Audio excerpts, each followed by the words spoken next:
Hey guys, how's it going? Welcome back to another FIFA 21 video where today we're going to be doing a formation video on the 4-4-2. Now, it's been a while. It's been a real long while since we've done a video on the 4-4-2. I can't actually remember the last time I did anything to do with the 4-4-2. I always big it up as being one of the best formations in the game. Yet it's something I have very rarely covered. Now, it's something that I don't have a lot of experience with playing with the 4-4-2.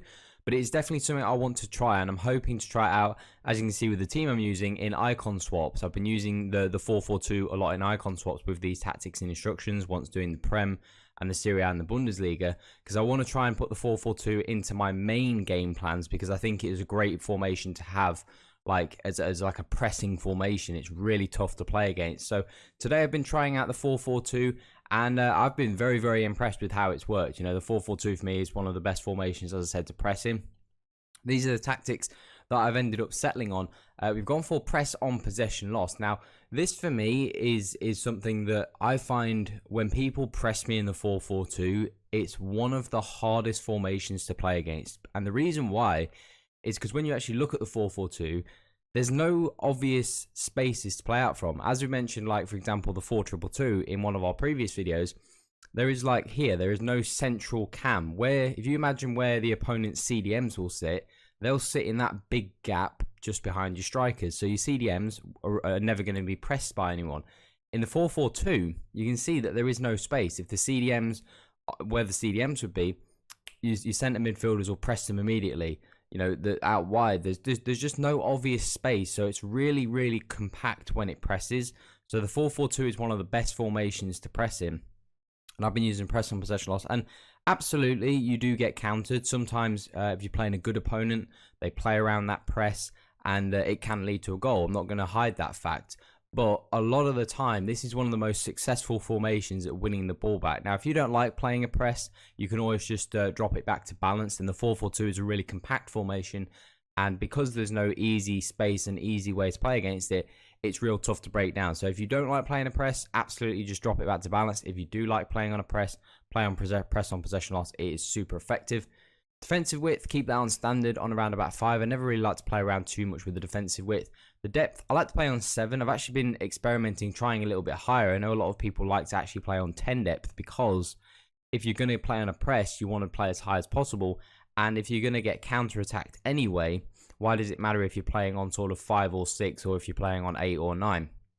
I just think for me personally, 8 or 9, when I've experienced that, it's just a little bit too crazy, a little bit too gung-ho. So I like to play on around about 7. It's a real good balance for me, and it just works for the way my style of playing, the way I like to play. Offensive style, playing long ball. I've been using a lot of fast build-up recently. I've become, you know, a real big fan of fast build-up recently in certain formations, and the key word there is certain formations. This is not one of those formations I find fast build-up to work really well in. And I find that when you pair fast build-up with a press on possession loss or constant pressure, it becomes impossible to defend. Whilst, like I mentioned before, you will concede goals on press on possession loss and chances and opportunities, when you pair it with fast build-up, it's just so poor defensively. It becomes like real difficult to defend, basically, is the best way of putting it. It's just impossible to defend. It's just far too open. So I like to play long ball. You know, it works well with the press. I like to have, obviously, if you've got quick strikers, playing long ball works really, really well. It means that you don't have to really trigger the runs yourself. Your players will run in behind constantly for you, and it works really well for this formation. You know, it's the best thing I find for this formation. Offensive width, we've kept it the same as the defensive width. I like to just kind of keep the 4-4-2 as is, you know, just play it quite simple, quite easy. And then the players in the box on around about 5 or 6, doesn't really matter. It's very, very similar. It's like 6. It just seems to be something I've settled on. And then corners, I've got on 3, and free kicks 1. And then when it comes to the instructions, Allison, the goalkeeper, as always, I like comes for crosses and sweeper keeper, pretty much universal for all the formations that I like to select. The fullbacks I've got on stay back while attacking, and that's mainly because I want the front 6 to do most of the pressing. I don't really want the back 4 to get involved, especially those fullbacks. Obviously, that's you know, an area where a lot of people like to exploit. Another reason why I don't want fast build-up is because when you play fast build-up with the press, the fullbacks go charging forwards. They're kind of charging to the midfield, which just means that you don't have any options on the wing. And when you have players in front, like we have Bale and Zaha, as you can see, that we're using for icon swaps, when you have wingers in front, you don't need your fullbacks to really go forward because there's already enough width going forward. So we don't need those guys going forwards. I don't really want to cause any issues defensively than needs be. Two midfielders, Grealish and Sissoko. I just play with those guys on the absolute standard. I just have them on cover center. Again, because we have wingers, we don't need them on covering the wing. So we just really want them on the balance. The reason why I don't want them on stay back while attacking is because when I'm playing press on possession loss, they will ignore stay back while attacking and they'll charge forwards because of the press that you've told them to do. So I just like to have them on balance because I want them to get forward as well. So make sure you've got like good box-to-box midfielders here.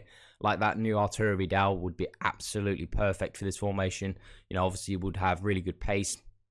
You know, very well rounded, but obviously he's got really high aggression, which works really well with the press as well for players with high aggression. So those balanced midfielders that you want in there. We then got the wide players, Zaha and Bale. I've got in cut inside and getting behind. I do want them cutting inside because when they do go forwards into the attacking positions from the press, if we do win the ball up high on the press, I don't want them to stay super wide. I want them to get involved in the attack, even if it's just, you know, playing through balls through to Firmino and Werner up top. I want them to get involved. I don't want them to press out wide. So when we do get the ball, I want them to cut inside. I want them to get involved in the build-up. Want them to get involved in the attacking play. And so far, it's worked extremely well. Whether it's with this BPL team, whether I did it last night with the Serie A squad, got the Serie A token. It just worked very well with the players that we had in those positions. And then Firmino and Werner up front, I just have them on stay central. Again, when you have width like we do with Zaha and Bale, you don't really need the strikers. Even on balance, you don't need them to do that because when you've already got width, you don't want your strike. You don't want, for example, Firmino drifting out to the left and Zaha's there because they'll just step on each other's toes. And then you're going to have nobody in the midfield. So it's just going to be, when you do get the ball out on the wing, you're just going to have no one in the midfield or front to pass the ball to. So I like to have them on stay central when you've got wide players in there. And you don't need to have them on getting behind because you've already got the long ball tactic on. So they're going to run in behind anyway. So we'll just have them on mixed attack. And when the long ball triggers in certain scenarios, when you get in certain positions on the field, they'll run in behind anyway, so you don't need to have them on that. Also, a good little tip is if you want to get your strikers a little bit more involved in the build-up play, a good thing to have them do is on comeback on defense. And this doesn't have them dropping super deep and being real defensive. As you can see, we're playing on a high press. What this will do is it will just detach themselves from the centre backs. So when you do get possession of the ball, let's say you do win the ball high up the pitch, obviously your striker's going to be running behind, but they'll also drop short. They won't be stuck to the defender like glued. Sometimes your strikers have a tendency to stick to the centre backs, and then if they're quite weak and they don't have any physicality, if they've got low aggression, they'll get swept aside and the defender will just come in, take the ball and will counter you. So make sure you have those guys on comeback on defense just so they come a couple yards off the centre backs. But that is it for this 4-4-2 formation. I think I would like to try this out with my main squad in Rivals this week, because this is something that I might add to my actual game plans for my main squad, because I really want to use the 4-4-2 and I think it's a really good formation to use in scenarios where you want to go a little bit more high press.